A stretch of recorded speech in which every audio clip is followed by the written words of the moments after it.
Roughing It by Mark Twain, Chapter 14. Mr. Street was very busy with his telegraphic matters, and considering that he had 800 or 900 miles of rugged, snowy, uninhabited mountains, and waterless, treeless, melancholy deserts to traverse with his wire, it was natural and needful that he should be as busy as possible. He could not go comfortably along and cut his poles by the roadside either, but they had to be hauled by ox teams across those exhausting deserts, and it was 2 days' journey from water to water in one or two of them. Mr. Street's contract was a vast work, every way one looked at it. And yet, to comprehend what the vague words 800 miles of rugged mountains and dismal deserts mean, one must go over the ground in person. Pen and ink descriptions cannot convey the dreary reality to the reader. And after all, Mr. Street's mightiest difficulty turned out to be one which he had never taken into the account at all. Unto Mormons he had sublet the hardest and heaviest half of his great undertaking, and all of a sudden they concluded that they were going to make little or nothing, and so they tranquilly threw their poles overboard in mountain or desert, just as it happened when they took the notion and drove home and went about their customary business. They were under written contract to Mr. Street, but they did not care anything for that. They said they would admire to see a Gentile force a Mormon to fulfill a losing contract in Utah, and they made themselves very merry over the matter. Street said, for it was he that told us these things, I was in dismay.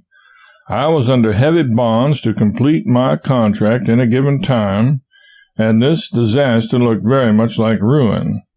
It was an astounding thing. It was such a wholly unlooked-for difficulty that I was entirely nonplussed.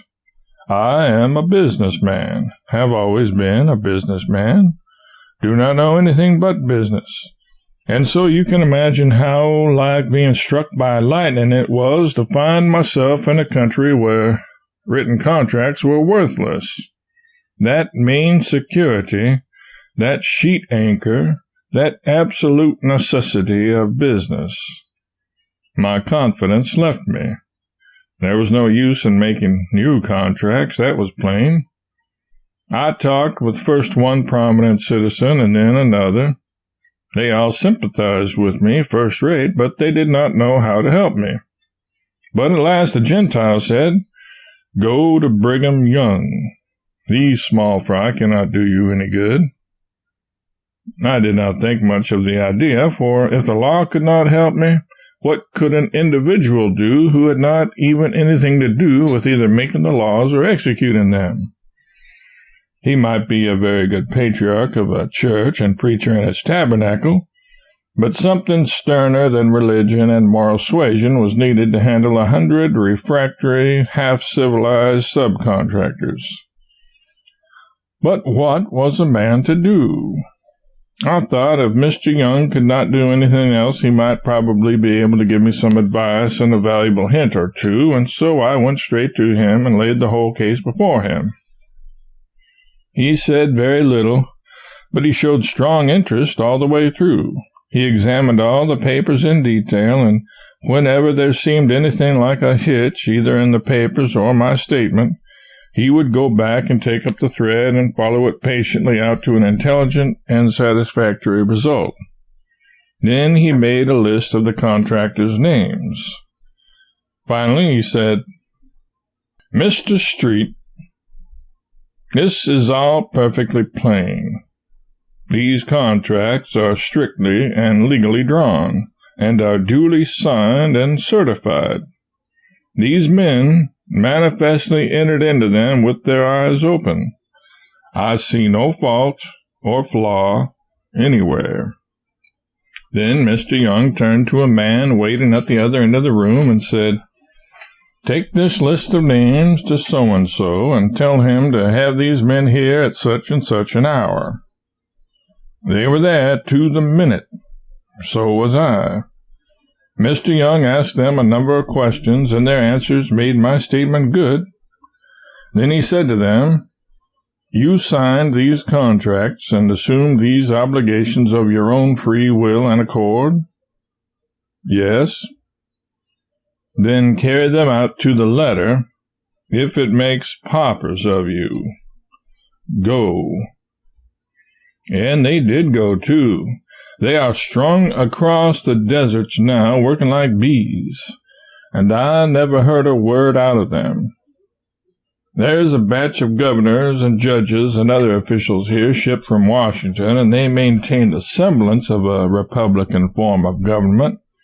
But the petrified truth is that Utah is an absolute monarchy, and Brigham Young is king. Mr. Street was a fine man, and I believe his story. I knew him well during several years afterward in San Francisco. Our stay in Salt Lake City amounted to only 2 days, and therefore we had no time to make the customary inquisition into the workings of polygamy and get up the usual statistics and deductions preparatory to calling the attention of the nation at large once more to the matter. I had the will to do it.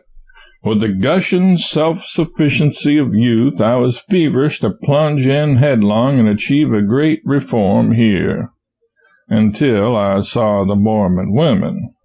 Then I was touched. My heart was wiser than my head.